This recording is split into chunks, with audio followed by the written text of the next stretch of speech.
Hey, when was the last time you had a palatable orgasm? Fortunately for all of us, Valentine's Day is right around the corner. So let's get rolling. Today we're gonna do fried oysters and pearls. I'm going to show you a rendition of Oysters Rockefeller, but the flavor way. Today I have freshly shucked Blue Point oysters. They're East Coast oyster. They come from the coast of Long Island. They're plump, they're juicy, a little bit of briny, a little bit of cucumber. We're going to bread and fry them in a pan because I know not everybody has the facility that I have, so I decided to make a makeshift fryolator out of a saucepan so that you can see how easy it is to do at home. While we're doing that, I'm gonna do a horseradish cream spinach with smoked bacon. That's gonna be the Rockefeller part of it.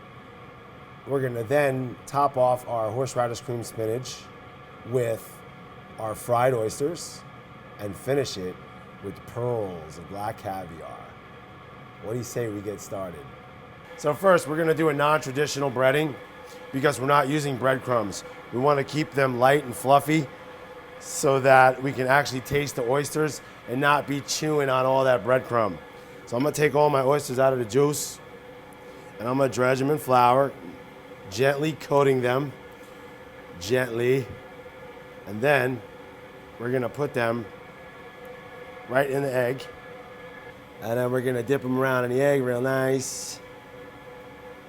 Make sure the egg and the flour adheres to the oyster, and then we're gonna put them back in the flour, and that's gonna give us that nice crunchy, light, tempura-like coating. Tossing it around, be gentle. Bend them, baby, don't break them. All right, now that our oysters are nice and coated, we're going to go to the saute pan. I've already started crisping up my bacon. You know what it looks like when it goes into the pan, so I figured I'd cut out that step for you. Now that our bacon is in the pan and we've rendered out the fat and it's nice and crispy, I'm gonna take a little cream, sweet cream sherry. It's just sherry wine that's cream sherry, because I like to light it up. We're gonna deglaze the pan. We wanna get all that bacon fat and all that bacon goodness out from the bottom of the pan so that when we throw our spinach in, it adheres to our spinach and the spinach adheres to our bacon. Saute for just a couple of seconds. Then, after we saute for a couple of seconds, I'm gonna add my horseradish, about a tablespoon, and then a half a cup of heavy cream.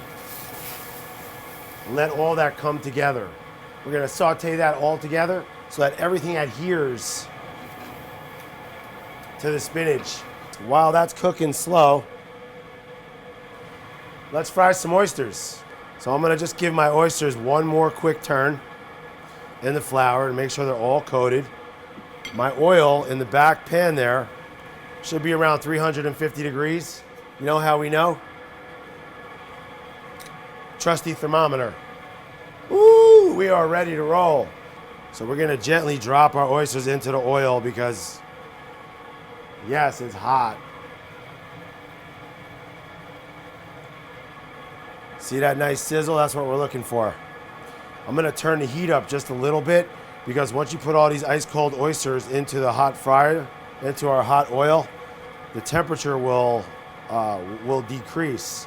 So we wanna keep it at a nice 350 or else we're gonna have these greasy, not crispy oysters. Wanna move it around so it doesn't stick. And then watch them float. See that? Ready. Move that to the side. See that? That's what we're looking for. Woo! Golden brown, baby. All about the sizzle. So while that's frying, we take a slotted spoon. Turn them over. We want to get both sides crispy. See that? Nice. So now we're about 4 minutes in and our oysters are nice and crispy. I'm gonna remove them from the oil onto a plate with a paper towel using a slotted spoon, because you don't want all the oil, obviously. You just want the oysters. Shake off the oil. Shaking off the oil. Crispy oysters. You could bounce a quarter off those suckers. Let's plate them up. Let's get this palatable orgasm on the road. We're gonna take our horseradish cream spinach. I didn't add any salt to this because the bacon possesses the salt.